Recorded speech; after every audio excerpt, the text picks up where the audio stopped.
It's over to you. All right. Well, it's good to see you all back again this evening for another little bit of talk about the church's places in the public square. We've talked about how the Bible shows that God has expectations that nations are to conform their laws and policies and systems to God's will. That is, they're to move those systems to conform to the character of God. And those characteristics include God's justice and mercy and goodness and truth. Last week, Dr. Jones led us on a good discussion of sin.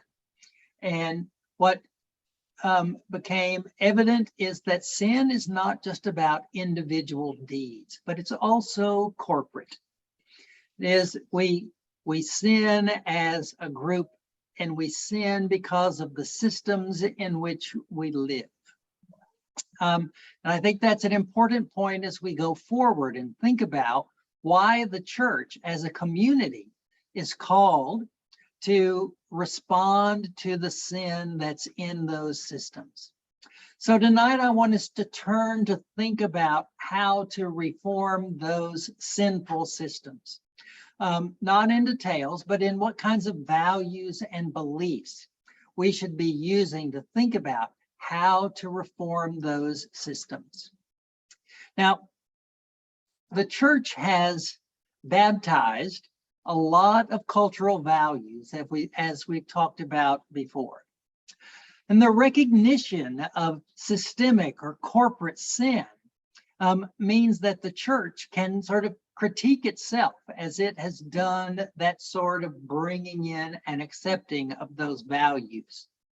But that examination of corporate sin should also let us see that the church is constantly a countercultural institution. I mean, we always live in sinful systems, and so we must always be working to make them more what God wants. And that's just a way of us fighting to have less sin in our own lives. But this is corporate work. We don't just do it as individuals, we do it as the church, as the people of God.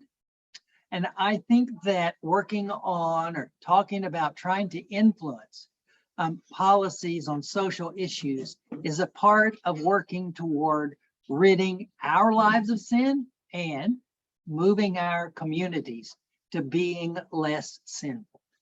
So it is part of the church's work to do this, because the church's work includes moving the world closer to what God wants the world to be. Now, when we talked about this a couple weeks ago, and we talked about advocating for some of the things that it seems that the faith would call us to advocate for, someone noted that these kinds of discussions or these kinds of positions might be opposed by some people in our church, and so we could never really do this as the church as a whole. Well, I think it's true that some people in our church have in fact campaigned for people who oppose the justice that God demands from our systems.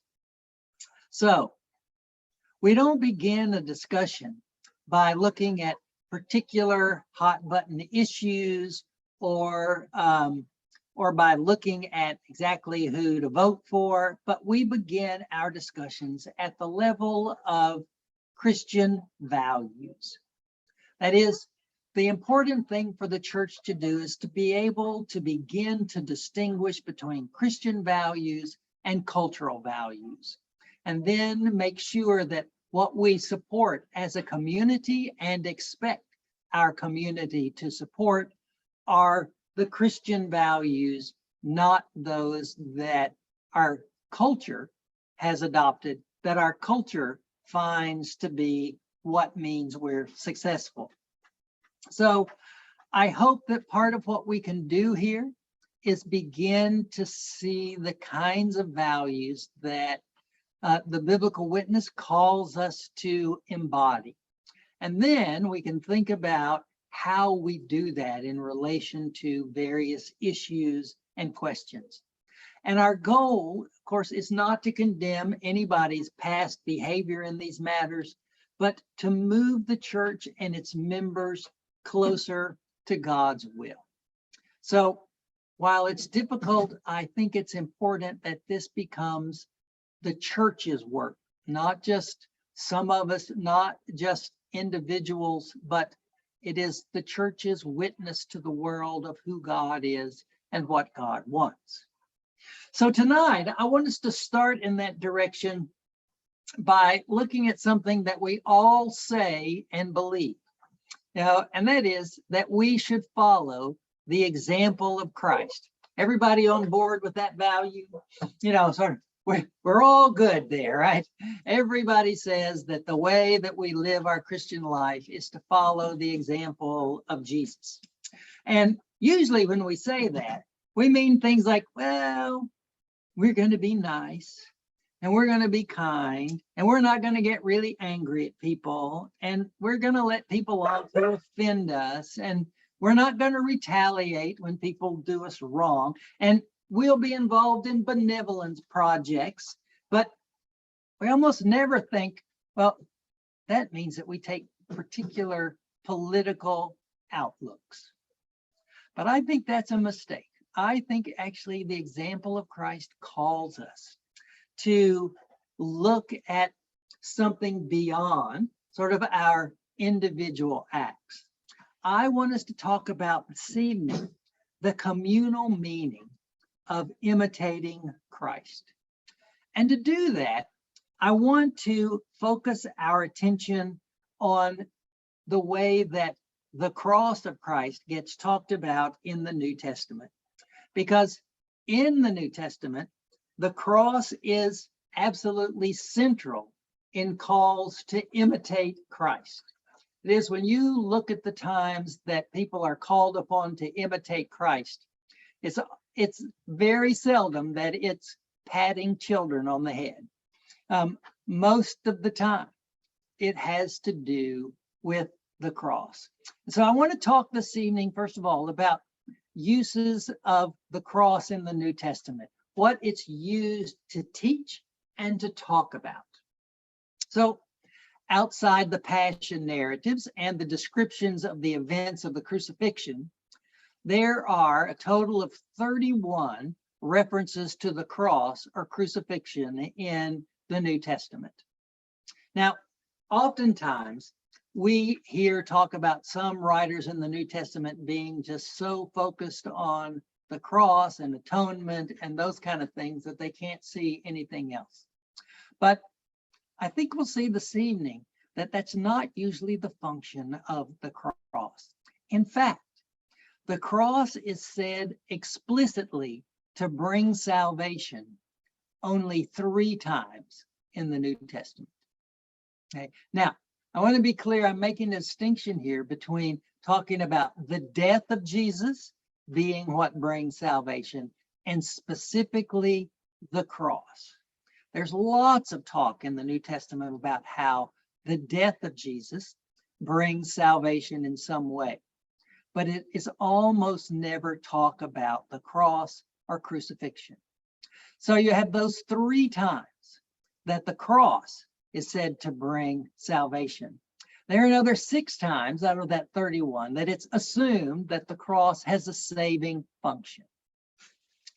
But then there are at least 8 times that the cross is used as exemplary, to set an example for how believers are to live. And another 4 times, it's a metaphor for committing one's whole life to the service of God. And those are the 4 main ways that the cross gets used. After that, the others are in like sermons to convict people of sin, like the Jesus that you crucified. Or it might be more ambiguous, what he was handed over to be crucified and doesn't say what that accomplished. Or Paul could say, I'm persecuted for the sake of the cross.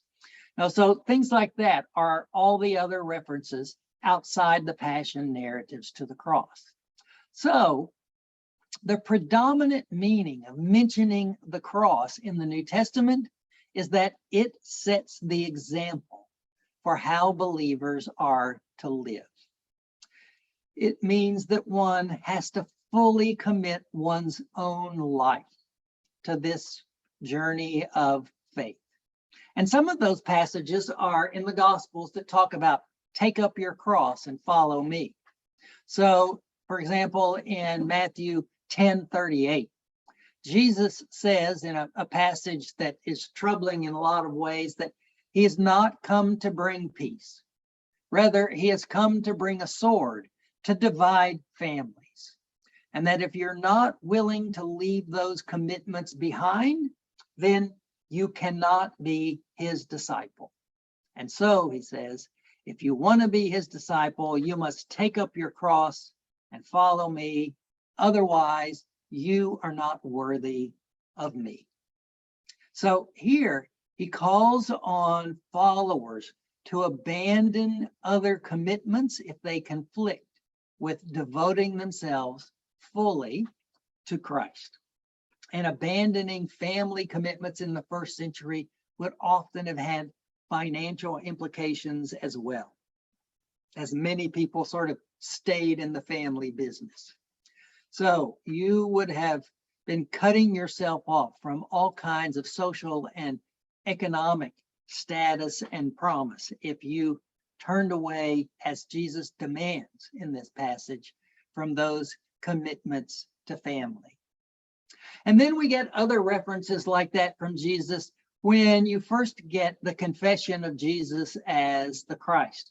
Remember, we have that scene in Matthew, Mark, and Luke where Jesus calls the disciples and says, who do people say that I am? And they mention all the various things. And then says, and who do you say that I am?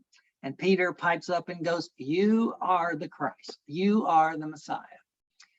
And Jesus says, that's right. Now, let me tell you what that means. When I get to Jerusalem, I'm going to be arrested, put on trial, and executed, and then raised on the third day. And you remember what Peter does? He calls him aside and goes, listen, that is not what it means to be the Messiah. You know, that is not what can happen. That's not what you are about. And so Jesus rebukes him and then tells the larger group of disciples that if they want to be his disciples, then they must take up their cross and follow him, or they won't receive the life that he gives. Now, we're used to hearing, take up your cross and follow me. That's a neat thing we say in church, but it was a pretty darn dramatic thing to say in first century Palestine. It meant that you were willing to give your life for a cause and to give it in a way that brought as much shame as possible to all of your relatives. So you were being asked to do something enormous, to turn your back on the values that supported the way that the rest of the world worked in order to be committed to what Christ called you to do. Another one of those examples is after Luke's parable of the great feast. Remember, it's a parable where a guy throws a big party, invites all these people, and the first people that he invited all have an excuse not to come. And then he says, well, if none of those people will come, then go out into the highways and byways and invite the people who are outcast, those who are poor and disadvantaged. And he fills up the house. Okay? And then Jesus says that anyone who wants to follow him has to hate all their relatives and their own lives. And he says, if you want to be my disciple, then you must take up your cross and follow me. So following Christ was seen as an act that meant that you put that above all of the kinds of cultural, family, and social connections that you had in the world. That's what taking up your cross meant. And it can mean that because, of course, that's what Jesus did. It means that the cross is understood as an act in which Jesus actively and purposefully takes on disadvantage for the good of others. Now, we're going to look at a passage eventually next week where that's said quite explicitly, that the way you should see the cross is Christ giving up privilege and position in order to do something that other people need. And it's called on as the specific example that believers are supposed to follow. And so other places in the New Testament, in 2 Corinthians, we find that the cross sets the pattern of presently accepting weakness, accepting difficulties, remembering the coming life that we have with God. The book of Hebrews encourages readers to be faithful by looking to Christ, who is the originator and perfecter of faithfulness. And that faithfulness comes to expression explicitly in the cross. And so we have lots of ways that the cross gets brought up. Again, not as an event that saves us, but as an event that sets the pattern for Christian life. So it is a central act to imitate. So our question might be, what does it mean to imitate Christ's crucifixion? How does that look in trying to live a life? I admit it doesn't sound all that inviting, but it is the pattern that the New Testament sets out for how we think about structuring our life. And I think, and we'll talk about this throughout this evening, that most basically following the example of Christ as it's seen in the crucifixion means to give your whole self to living for God. It means that you deny yourself and what is good for you. It means that you make all things less important than living for God. And it means that you act as a servant of all, and you act for the good of all people. I want us to look at some examples of that we see in 1st and 2nd Corinthians this evening. And then next week we'll turn to Philippians. I kind of flipped what we would look at this week and next week because as I kept thinking about it, I thought that it worked a little better this way. So I know you all poured over Philippians a lot this week in preparation, so I'm sorry about that, but it'll all pay off next week. So let me stop there and see if there are thoughts or questions about what I've had to say so far. Well, I can tell you this, if I went to church and somebody told me all what you just said, I probably wouldn't come back. And, the practical part of this, Jerry, is what gets to me.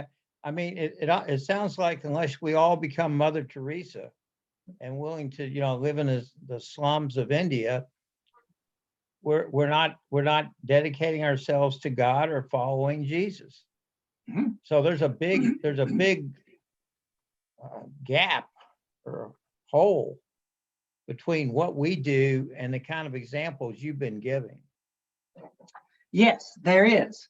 And one of the advantages we have of thinking about what it's supposed to look like to do this is that we get people in churches of the 1st century, and we see this very directly in Paul's churches, who failed to do what they were supposed to do. And so they get told, listen, here's what it looks like to live that way. And it does not mean to live in abject poverty. We'll see that as we go along, but it does mean to shift our values and to shift what we make as most important. So It doesn't, when I say that Christ is the example, it doesn't mean, when we think of an example, really the word I should use is exemplar. That is, it sets a pattern. It doesn't demand that you do the same thing, but it sets a pattern for the way that you interact with others and with the world around you. And so that's what the cross does for the early church. Okay? And you may remember, I think last week or 2 weeks ago, we talked about the way that Acts chapter 2 has people sell their means of production in order to give them to the church. That doesn't happen anyplace else in Acts. Okay. Now, Luke thinks that's an ideal thing to do. He just knows nobody does that, So, but that doesn't mean they can't live for God. They may not be able to reject the economic system in those dramatic terms, but they can still find ways to live for God within the system when they must, and to push the system towards something that it should be. Jerry, one of the things you're saying is that to be a follower of Christ, to be a disciple means that has to be the top priority in your life, however you're going to be working that out. And it may look differently for me than it does for you and for other people. But to your mind, what are the things that hold us back? By us, I'm talking about like people at Central. What holds us back from making that kind of commitment? Yeah. I think that's a complicated question. I could just go back to Paul's work last week and say sin. But I'm guessing you wanted something more direct than that. I was looking for a little more specificity. Well, as I think about it, and this is not something that is unique to Central. I think this is the case for lots of churches, lots of denominations, and probably all of them. And it is that we have, in large part, confused Christian values with cultural values. I think that is a root problem for the church in America and for most of the world, and has been for a really long time. I know Paul would like to push it back to Constantine, I think, or maybe a little bit before. But I think that's a serious fault in the church, and I'll just say the Western world for the moment, is that we, in some ways, intentionally baptized those values. I mean, mainline churches were sort of, in a sense, named that because we fit the culture, and we thought that was a compliment, and it's not. If we start looking at the way that Scripture and even the theological tradition calls the church to live, it is not to be implicated in the culture at that depth. So without being more specific, I think that's the root problem that we have. May I add to that, Jerry? Yeah, speak up, Paul. Oh, may I add to that? Oh, yes. I think you are absolutely right that I would go with the word enculturation, which is exactly what you're describing. And Steve, I think the simplistic response would be you're in church maybe 1, maybe 5 hours a week. And you may have some spiritual discipline on the side, but the reality is between television, social media, and all the other vehicles, we are enculturated into what you and I would call the dominant social conventions, mores, values, where we live. And therefore, they are dominant simply because they're more prominent their voices are louder and their voices are legion. And therefore, for me, the way I would frame it would be identity. That is, when you ask people, who are you? You either refer to your job or your nation. I'm an American. Very few of us default initially and say, I am trying to be a follower of Jesus. That is, our default system in terms of our values is really driven by the dominant voices in the authority figures. And the church, particularly as we see the dwindling, shall we say, dwindling membership and intensity, we begin to see then that that we're overwhelmed simply by the voices. And I think the best example of that is what we call Christian nationalism today. That is the intersection and the intentionality of essentially taking two spheres and overlapping them as predominantly as you can. So I think the identity issue is the heart of the issue. That is, where do I default? And most people default to cultural values because that's the normal shaper of our values. I would agree with you completely, and I think it's complicated by the fact that we are so deeply enculturated that it's difficult for us to tell what values have been enculturated into us. That's the whole point, right? Yep. That's the way the system intends it to be. Yeah. And Jerry's right. I think your word baptism, that is, the church doesn't want to, most churches don't want to be, what should we say, disruptors, because that means there are going to be complications. And the first complication will be people will vote with their feet and they'll leave, and therefore the budget will shrink. And out, so you begin to see this economic cascading effect. So, I can remember the 50s. Jerry can't remember the 50s, but it was black and white back then, Jerry. But it was black and white in the sense of, Eisenhower and the church. Eisenhower went to New York for the dedication of the National Council of Churches' new building. Can you imagine a president doing that today? No, and I'm not suggesting that president should do that.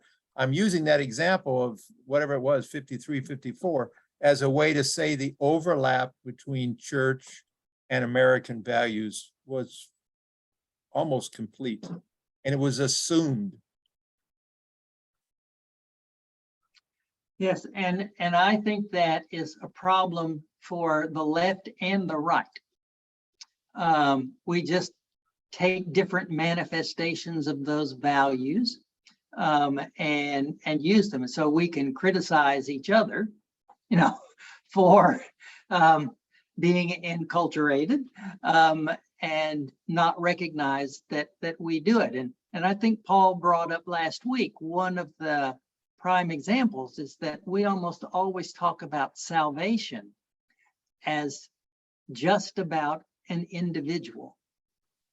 And that's in there, that's correct, but it's not by any means the total. But if you look at churches today, left or right, it's about me and Jesus, sort of, where am I going to spend eternity? And it doesn't have much to do with anything else. And while, I'm all for thinking about eternity, salvation is supposed to include a community in ways that the church hasn't allowed. So it doesn't support. So that's one of those important values that enlightenment individualism is something that we all live constantly and pretty much love, but it's not Christian. So I think values like that it's hard to separate ourselves from, or just the idea that we should all pick ourselves up by our own bootstraps and things like that. Again, not biblical, not Christian, sorts of values. So I didn't call anybody's name. I don't know if you had somebody particular in mind, Steve. So does that get at sort of what you were thinking about? Yeah, it gets at it. I mean, I think, some of the things that we give ourselves to without really thinking much about it are things like materialism or militarism. There's just a whole bunch of things. And the person I had in mind was me. I mean, how do I overcome? That's a significant question. How do I recognize how I have been enculturated, and how can I move more out of that and more into discipleship? Right. And Steve, that's the value of the church. You cannot do it alone. You need the other. Yeah. I think that's exactly right. That's why community is so significant. And I think we have to take seriously what Paul talked about last week. And that is that there's a sense in which it's impossible for us to extricate ourselves completely. I mean, we're in there. I mean, don't everybody turn off Zoom when I say this, but I think it's a sin when the percent of my taxes that do go to support the military. That I sin every time I pay my taxes. But I don't really have a choice. I still have to do that. So and of course, if I say I'm helping to pay for that nice jet over there, kind of makes you feel proud, right? Well, maybe not. So, I mean, I only bring that example up to say the depth of our complicity, inescapable complicity in that culture. And so all the more reason for us to give attention to the ways that we can try to shape what we can't escape.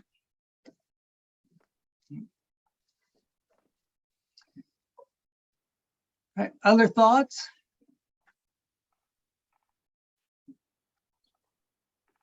All right.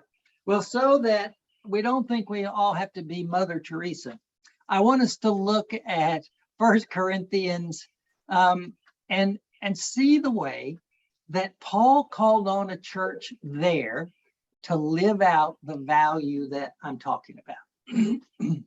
So when Paul writes 1 Corinthians, he writes to a church that is arguing a lot. And they're arguing a lot about status. Who's the best? Who's the most spiritual? Who God loves the best? All of those kinds of things.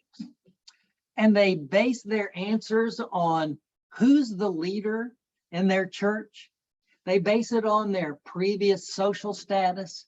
They base it on which spiritual gifts they have. There are lots of ways that different factions of churches in Corinth have come up with ways to say, we're better. They had adopted kind of the competitive spirit of the city and the culture. And so they sought ways to be better than the others who were like them.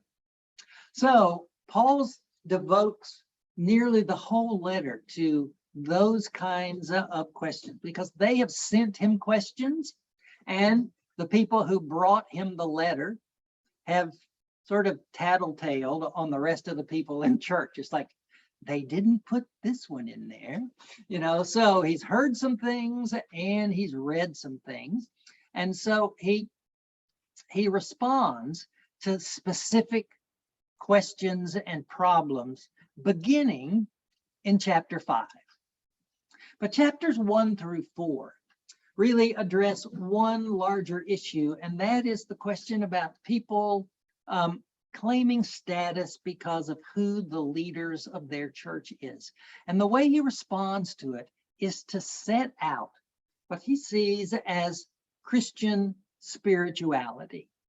So in response to people arguing about status, he says, here's what it means to live out the Christian message. Here's what it means to be a spiritual person. And when he sets it out, he knows that given the ways everybody thinks, this is crazy. And I want you to listen to the way that he sort of introduces the topic. So I'm in chapter 1 of 1 Corinthians. I'm going to start reading in verse 18 if you want to follow along there. He says, for the message of the cross is foolishness to those who are perishing. But to us who are being saved, it is the power of God. For it's written, I will destroy the wisdom of the wise, and the discernment of the discerning I will thwart. Where's the one who is wise? Where's the scribe? Where's the debater of this age? Has not God made foolish the wisdom of the world? For since in the wisdom of God, the world did not know God through wisdom, God decided through the foolishness of our proclamation to save those who believe. For Jews demand signs and Greeks desire wisdom, but we proclaim Christ crucified, a stumbling block to Jews and foolishness to Gentiles. But to those who are called, both Jews and Gentiles, Christ is the power of God and the wisdom of God. For the foolishness of God is wiser than human wisdom, and God's weakness is stronger than human strength. All right, quite a wind-up, right? I mean, what if the preacher got up on Sunday morning and said, now listen, I just want you to know what I'm getting ready to tell you is foolishness. And to everybody who's not already inside. And when you think about it, the message of the cross really sounds foolish.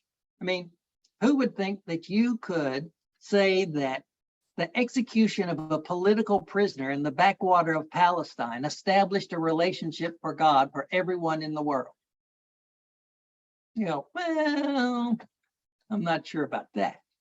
Okay. Or what if you said, look, the cross shows that we should oppose the cultural value of gaining advantage for oneself. People in the Greco-Roman world said, no, you know, everybody knows you're supposed to try to gain the advantage over others. How? Or what if it said we reject claims of superiority for any kind of social status? And if you're a person who's enslaved, you have as much value and status as people who own 1,000 slaves. You go, well, not really in the world we live in, right? Hey, that's not the way things are. And Paul says, yeah, in the church, for those of us who put our trust in Christ, that's exactly the message that we have. And he goes on in the very next verses to say, you know, all that stuff I said about foolishness and how it doesn't make any sense. I mean, you know, all those things, everybody wants a good argument. Everybody wants signs. You don't get any of that. What you get is the proclamation of the guy who got executed. Okay. And here's how little sense that makes. Look around yourselves, people at church. Who's there? It says, well, not many of you are very smart. Not many of you got a good education. Not many of you came from good families. Not many of you have any power in society. And yet, you know what? You're the people God chose. Now, how much sense does that make? I mean, if God really wanted to be successful, don't you think God ought to start by getting some kings on board? And that way you can make some real progress here. But that's not who's in their church. So I says, yeah, you're right. The values that I'm asking you to adopt make no sense in the world that we live in. Hey, we're going to approach life. We're going to approach life together in a way that's different from other people. And this did not go over well with the Corinthians. They're pretty happy with the way the culture works for the most part, at least those who are the leaders in their churches. And so he has to keep arguing this point. And as I said, he focuses his attention in the first 4 chapters on sort of their arguments about who should be the leader of their church and what that should bring them. And he's starting to finish that argument up in chapter 4. And he goes back to sort of poking fun at the way the Corinthians claim status and worth. And he compares that with his own life. So he sets himself out as someone who accepts this other way of being. So I'm going to start reading in chapter 4, verse 8. And the we here is going to be Paul and the people kind of in his mission group or other apostles. So he says to the Corinthians, already you have everything. So, you guys claim to be wonderful folks. Okay, I'm giving it to you. You have all of these great things. Already you have become rich. Already you have become kings. Indeed, I wish you had become kings so that we might be kings with you. For I think that God has exhibited us apostles as last of all, as though sentenced to death, because we have become a spectacle to the world, to angels and to mortals. We're fools for the sake of Christ, but you're wise. We are weak, but you are strong. You are held in honor, but we in disrepute. To the present hour, we are hungry and thirsty. We're poorly clothed and beaten and homeless, and we grow weary from the work of our own hands. When reviled, we bless. When persecuted, we endure. When slandered, we speak kindly. We have become like the rubbish of the world, the dregs of all things to this very day. So Paul says in dramatic and exaggerated language, look, you people want to claim all those great things, fine. You just ought to know that us people who are following the example of Christ don't go down that path. This doing things for the good of others, being willing to accept having a job. Now, for people who were purveyors of religion in the first century and purveyors of philosophy, sort of the worst way you could make your living was to have a job. That was seen as the lowliest way to make a living you could have. And Paul takes that up intentionally. He rejects the value of the way people think about how teachers should look and how they should dress and what jobs they should have so that people hear the gospel and not him, he'll say. So, imitation of Christ looks like, Paul says, taking on disadvantage for the good of others. And he's going to say it again. We'll see him say that again in 2 Corinthians. But I want us to see, this language in chapter 4 might lead you to think with Jim, you had to be Mother Teresa, right? Because he's doing some terrible things here. He's become the refuse of the world, for goodness sake. So again, but this is kind of dramatic language for him to make the point. But when he turns to talk about particular issues, then you can see what it looks like to live out this way of being. So, for example, one of the questions that he has to answer in 1 Corinthians is whether members of the church should be able to go to the temple of another god and have lunch. Now, the way the system worked was that temples often had lots of dining rooms appended to them. You can think about them as the family life centers attached to these temples. So when you took something in to be sacrificed, we often think of burning up the whole thing, but that's not what usually happened.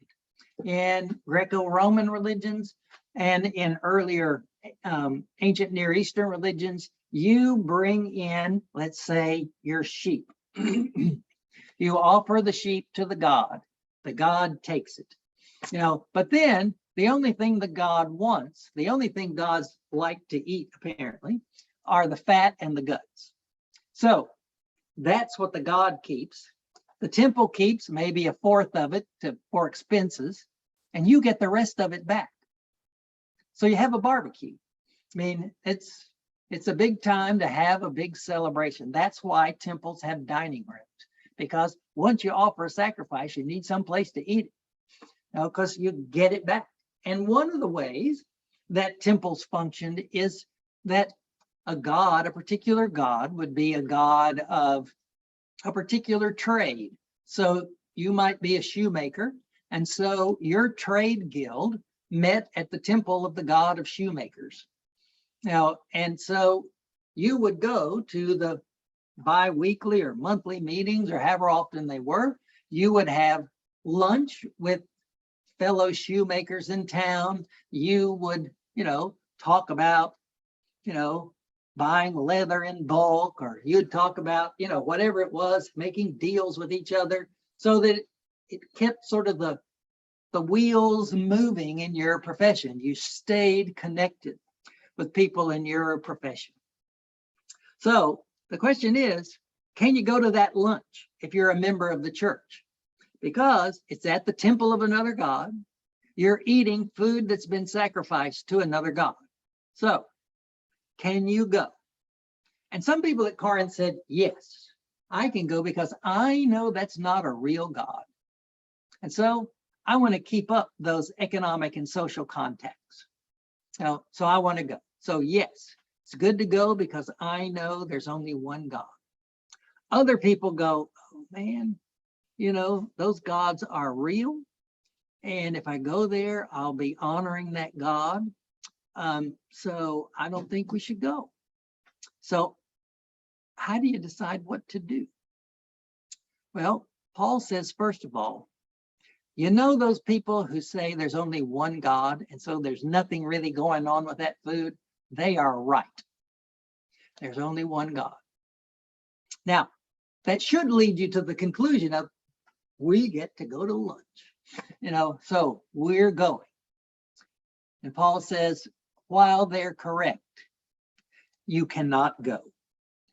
And you cannot go because if you did, a person who's new in the church might see you go into that temple and think, well, if that established member can go and honor that God in that way, then I can too. And so they'll go there and they'll violate their faith by thinking that they are honoring another God.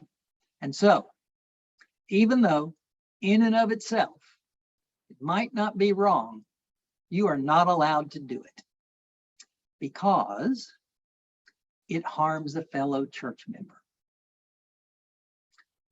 That's an example of following the example of Christ's crucifixion. You put the good of the other person ahead of yourself. And Paul knows he's asking a lot. And so, while chapter 8 is the first discussion of this question, in chapter 9, he gives himself as an example of somebody who's already done that for them. He says, when I came to town, I refused to take money from you people, and instead I got a job making myself lowly. I did that so that you could receive my message. So I'm asking you to follow the example of Christ in the way that I followed the example of Christ in getting you into the church. So you didn't have to become Mother Teresa, but you did have to say, here's something that could be advantageous to me socially and economically, and I must say no. It will mean that I get put under a magnifying glass when colleagues want to know, hey, why don't you come to the meeting anymore? And I go, well, I belong to a religion that doesn't allow me to recognize the reality of the gods that you worship anymore. Okay, that's not going to go over well. Okay, so they're having to put their neck out there a long way. They're having to expose themselves to persecution in ways that they didn't before. And it's simply the expectation that they follow the example of the crucified Christ. All right, so there's one example for us. The second example from that second part of 1 Corinthians that I want us to think about is in chapters 12 to 14. There, the whole discussion is how to use spiritual gifts. Now, we don't usually have these discussions, but the exhibition of spiritual gifts in the first century church was a little more vigorous than it is in our church. They had people who spoke in tongues. They had people who claimed to have a word from God that this church needed to hear. They had people who came up and said, God gave me this hymn last night. They had all kinds of manifestations. They had people who said, I'm a good theologian. And you know why? It's a gift from God. Okay, so they had all kinds of people who are making claims about having spiritual gifts. And that by itself is not bad. But what they were doing with those gifts was saying, and you know, just for the record, mine's the best. Okay? Mine means that I'm closer to God than the rest of you. So if I speak in tongues, well, that's the gift God really wants people to have. That shows that you're really spiritual. Somebody else goes, no, I'm the one who can reason more carefully. I've been given that gift by God, and that's the one that's the best. So they have this competition going with who has the best spiritual gift. And Paul says to them, here's the problem, folks. You're all doing it wrong because you see it as a competition. The truth is, spiritual gifts are given to you not for your good, but for the good of the community. Unless you are using your spiritual gift to advance the community, you are not using it for what God gave it to you for. So you should not use your gift to make you look good. You keep your gift under control so that you only use it to serve the good of the community. So you may give up status. You may give up some privilege. That's exactly what you're supposed to do. That shows that you're actually living this gift the way God intended it. And of course, he gives them the image of the body, where each part of the body is supposed to function in a particular way, so the whole works together in the best way. And of course, the language that he uses is that that's the way they show love. First Corinthians chapter 13, the beginning of it is, read in all kinds of weddings. It's really about how to get along at church. Okay, and that putting the good of the other is what it means to live in Christian love and what it means to follow the example of Christ.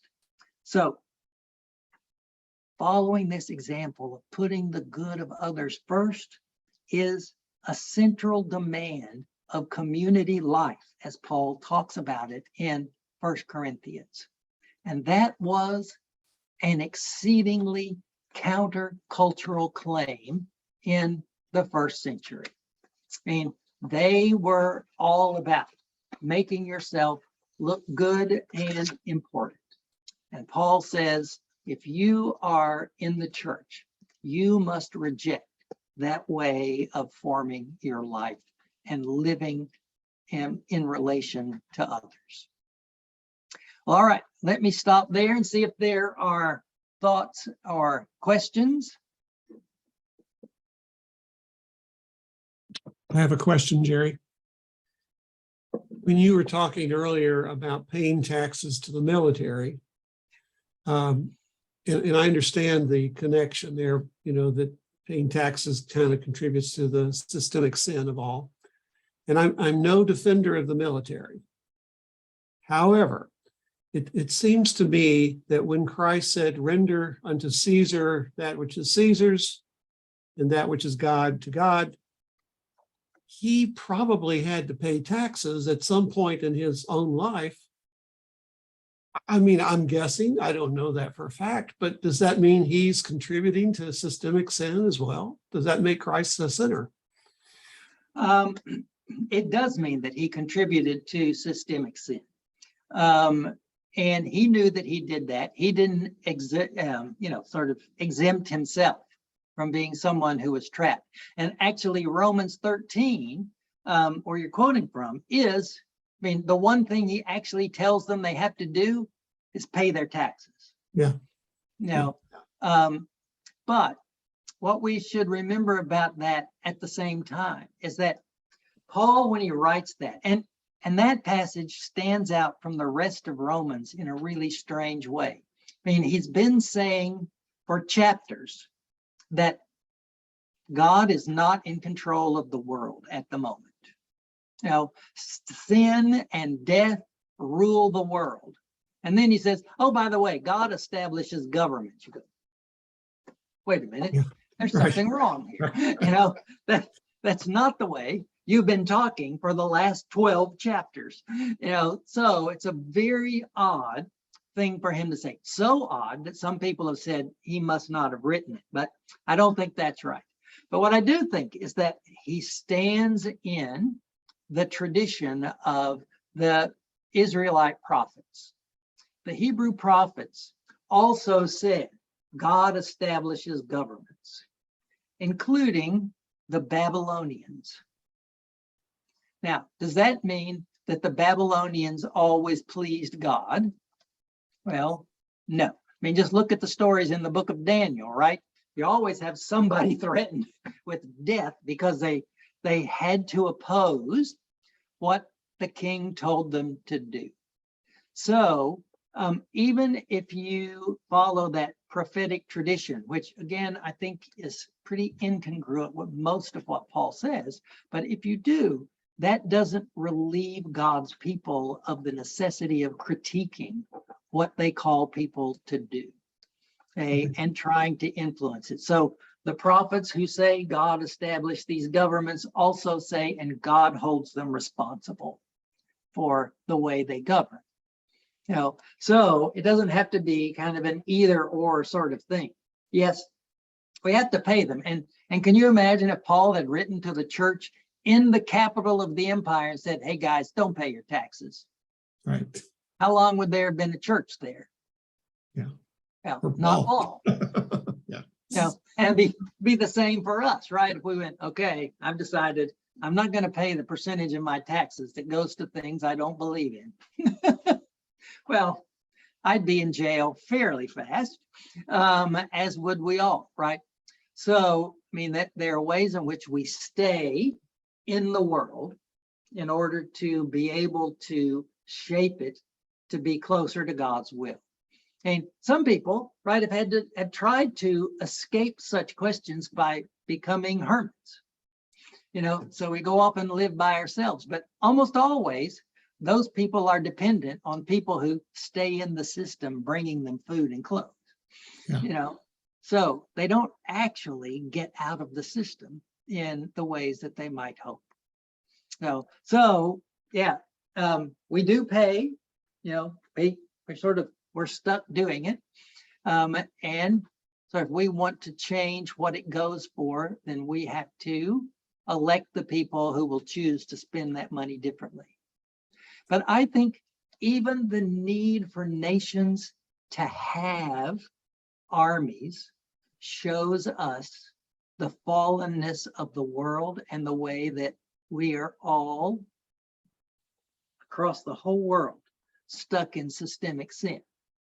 And if we were to think, what's the best way for people to spend money? Would it be to feed people, to clothe people, to give them medical attention or to build things that would kill them?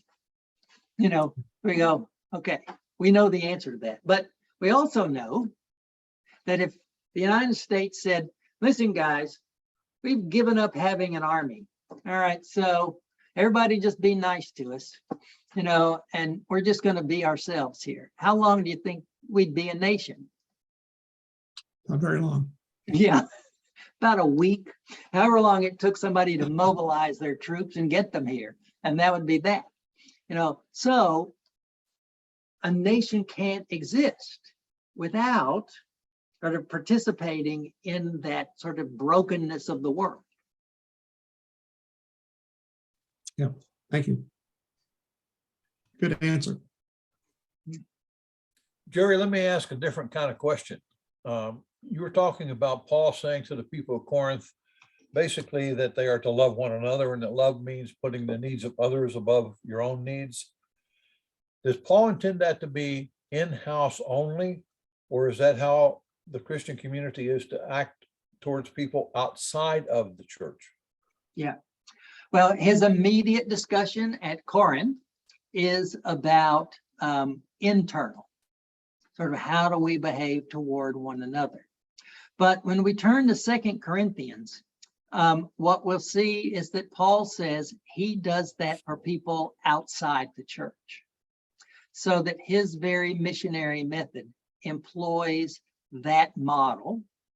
And so this is not just a way to treat people in the church. Now, Paul wasn't in a position to shape economic and social policy, so he didn't talk much about how to do that. But it is clear from what we see in 2 Corinthians, and if we get time, we'll look at a text or two there, and we'll see that this is a way that Christians are to live toward those outside the church. And of course, the ministry of Christ that brought healing and wholeness to people who were not his followers is another good demonstration that sort of living as God would call us to live doesn't mean only looking internally to the people of God.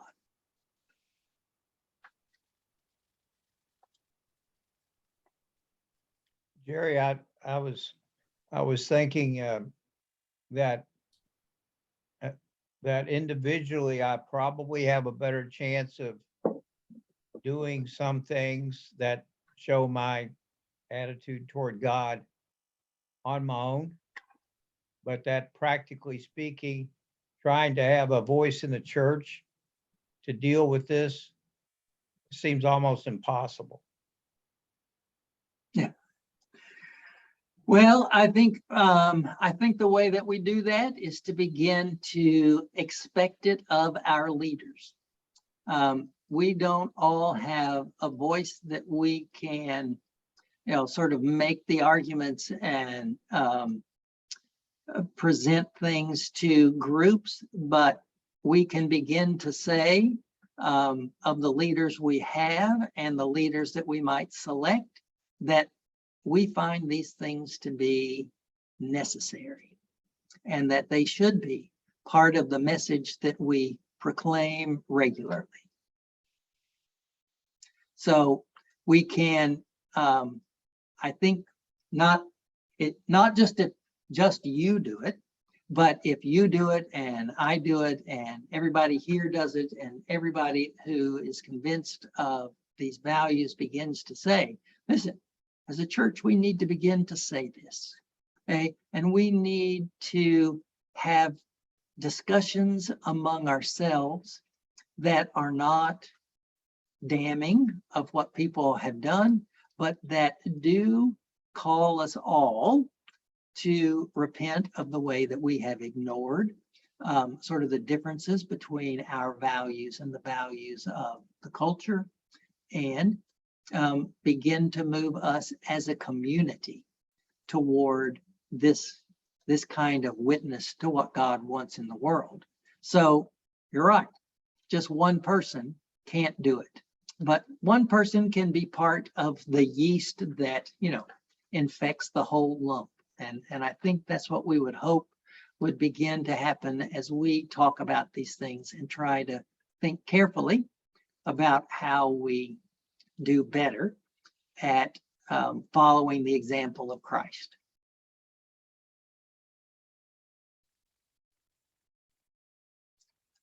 Others? Well, if you think about organizations, they usually budget their money towards what their mission or what they want to accomplish. It almost seems that you're describing a staff role of some sort that would be responsible for doing the organization and background work and all these other kinds of activities that have to go on to get any group of people together to, you know, try to discern what our voice would be. Mhm. Well, I'm not sure we have to have a separate person, though there are churches who have such a person, on their staff. So it could be a good thing if that was where we got to and what our church was willing to do in its witness for the world.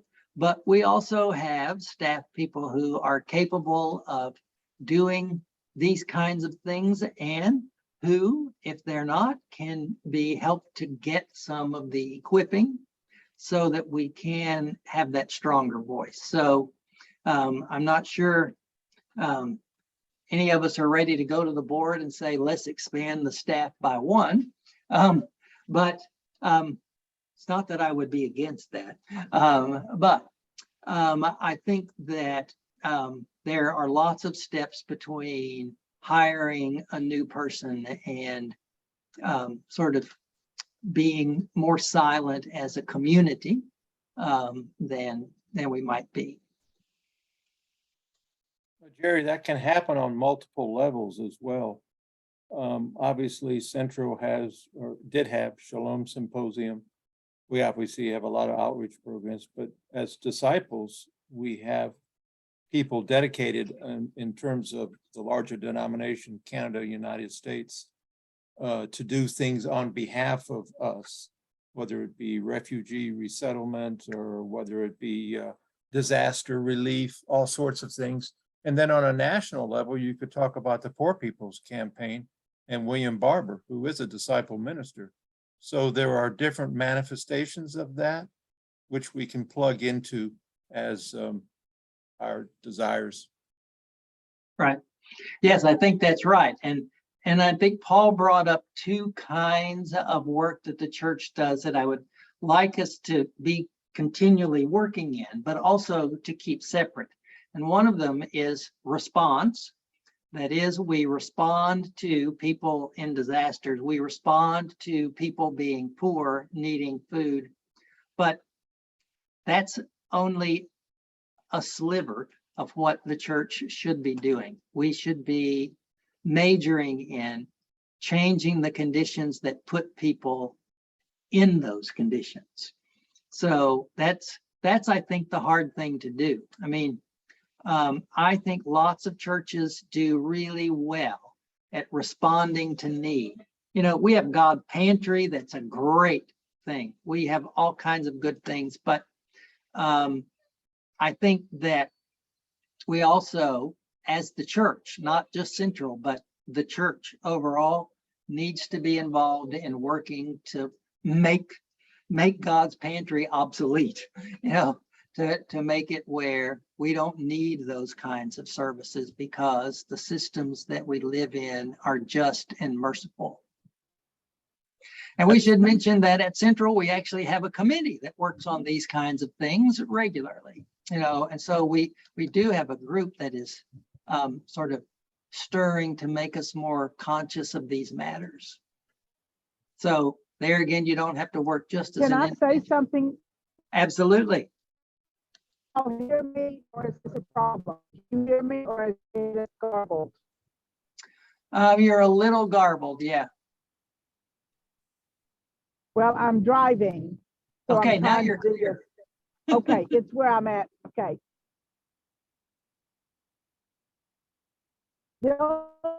That is when the justice team, a couple years ago, we actually developed a strategic plan for the committee and looked at what the issues be dealing with. We took it to the ad board or the board of directors.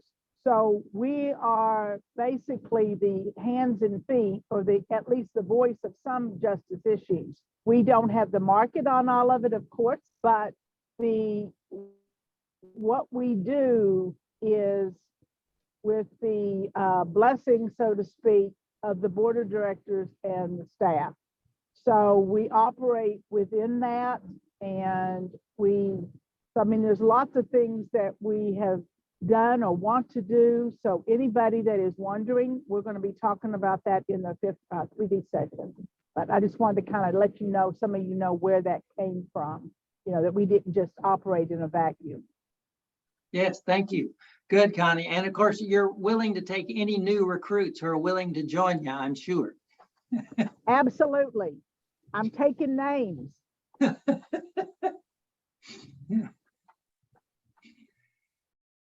All right, other things? Well, real quickly, let me say that, again, 2 Corinthians is all about Paul's own ministry, because he has been attacked by some people who have come to Corinth with a form of ministry that claims the power of God in their lives. They make demands of deference from the congregation. They demand all kinds of advantages. They claim that God's power makes them impressive. And so they have impressed a lot of the Corinthians. And they say, we think this is what the powerful God would do for people who are the apostles of that God. And so Paul spends all of 2 Corinthians setting out a different form of ministry that he says conforms to the example of Christ. And the center of it all is that Christ gave up advantages and power for the sake of others. And so that's how Paul conducts his ministry. He gives up advantages, takes on purposefully disadvantage for the good of others. And sort of the central feature of taking on that disadvantage is he works a job. He's a bivocational minister by choice, because he says that gives him the freedom to speak as God wants him to speak. And it lets it be clear that the power of God is seen through him, rather than that people look at him and say, well, that's the one that we ought, to be following. So he wants to make sure they know that if there's power of God in his ministry, he doesn't have sort of the market on it, but that God works through his being willing to accept what he talks about as weakness. So that means he's giving up social status. So one of the ways that he talks about it is by taking up a literary form that was known as a hardship catalog. Philosophers and moralists of this era would often list off all the terrible things they'd had to go through in their lives to say, and I came through them all unscathed. I wasn't tempted to do wrong, or my calm was not disturbed in the midst of all of these things. So it shows that I am a powerful person.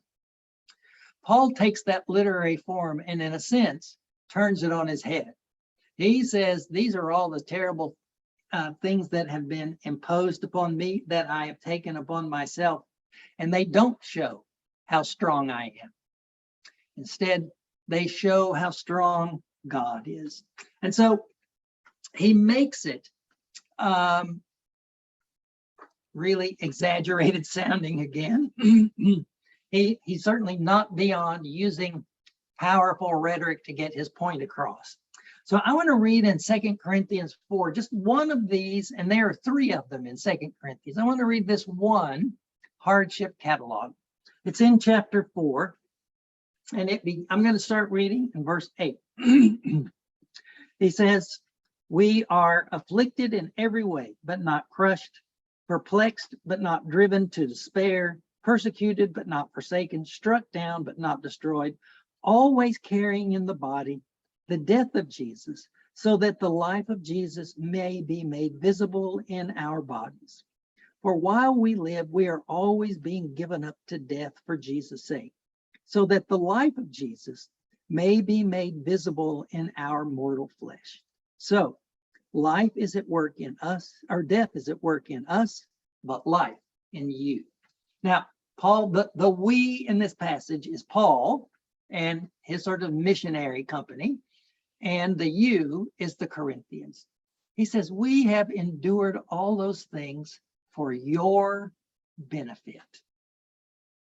We did those so that we could bring the gospel to you. And he uses some, again, dramatic language. He says, we carry about the death of Jesus in our bodies. So he's talking about not all Christians here. He's talking about himself. Okay? Carries about the death of Jesus so that the life of Jesus, the power of God that is available to others, can be seen through him. So he accepts that life of disadvantage so that he can bring advantage to others. He takes on weakness intentionally. And to Steve's question, this is to bring people into the church. So it's not just about how you treat people in the church, but it's how he continues to treat them once they are in. So he gives himself as one who lives by this example of Christ. And here he doesn't call the Corinthians to do it. He's just saying, you wonder why I don't try to be as impressive as I can. You wonder why I don't try to get all the money that I can. It's because I accept the disadvantage for your good. That's what the example of Christ calls me to do. So he does see that as a broad way of sort of living as God would have him live, and as we saw in 1 Corinthians, ways in which that same ethic and that same pattern is to come to expression in the lives of all believers. It doesn't take anything quite so dramatic as what we just read. Okay? And it doesn't mean, I need to say, that we allow ourselves to be abused. We'll come back to one more text in 2 Corinthians next week, and then turn our attention to Philippians chapter 2, where this topic comes up again. And it's again about how to live in community and what values should shape community life. And then I hope that we can turn our attention to thinking about how that kind of value might live itself out in some systems without getting, to maybe the things that we'll vote on, but sort of standards that we can begin to think about as ways to evaluate various kinds of policies and suggestions. All right, so let me stop there again and see if there are thoughts or questions.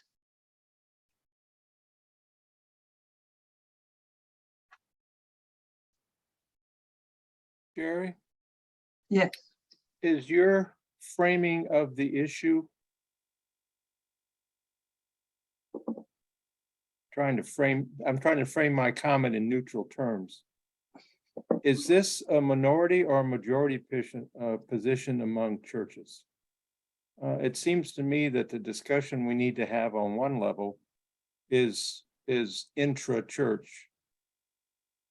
There seems to be radically different perceptions of what the cross means, let alone what it means to imitate Jesus. How do we jumpstart that conversation on a larger scale? Yeah. Well, I think it's really hard. because as the church broadly has talked about the crucifixion almost exclusively as a means of salvation. And I think it's important for the church to keep the idea and the belief that the death of Jesus somehow brings us into relationship with God.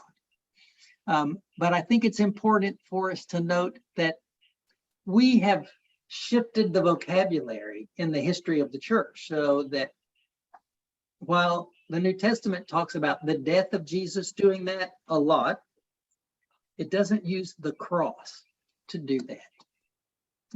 So we've gotten off on tangents like, Jesus had to suffer this much in order for sins to be forgiven and stuff like that. And that kind of stuff is just not in, the biblical text. And so I think it may be that sort of trying to figure out how to extricate the cross from being language that's just about salvation is an important start. And I think depending on what churches you belong to, that gets harder and harder. I mean, if you've got, several centuries of artwork that focus on this death as salvific and not as exemplary, then it's really hard to have the conversation. And I think many of us, know the depth of the belief that is involved in looking to the cross in that way. And I think we have to be careful that we don't interrupt people's relationship with God in order to begin to shift. But I think it really depends on where you look, whether these kinds of conversations are gaining a lot of steam. And I think probably for the most part, most churches are comfortable with thinking of the example, following the example of Jesus with the kinds of things that I talked about at the beginning, with being nice individuals. And so shifting that to be something that is a corporate expectation and is corporate in relation to how we exist in economic and social systems is a very difficult conversation to get going. And I don't know how to get that going across denominations, because I think one of the things is that you could get church leaders to talk about it, like denominational leaders to talk about it, which is very different from being able to get our congregations to talk about it. So somehow managing to say that our individual salvation is important, but God has so much more in mind for us. And I think one of the things that is hard for us to do, and I think this would help, is if we could articulate how fighting against systemic sin, putting the good of others first, is actually good news. It brings a better way of life for us. And I hope we have maybe a few minutes to talk about that next week. Is that, I don't think that talking about how the church should be involved in the public square is all reprimand. It should also be freeing. And maybe just one word about that is that it means that we don't have to evaluate ourselves by the standards that the rest of the world evaluates people by. We can be freed to be what God intends human beings to be. And that's no small thing, I think. No, so if we can begin to talk in those ways, I think if we can see the good news in the work that the church is called to do, then there might be hope that we'll turn to do it. Other thoughts?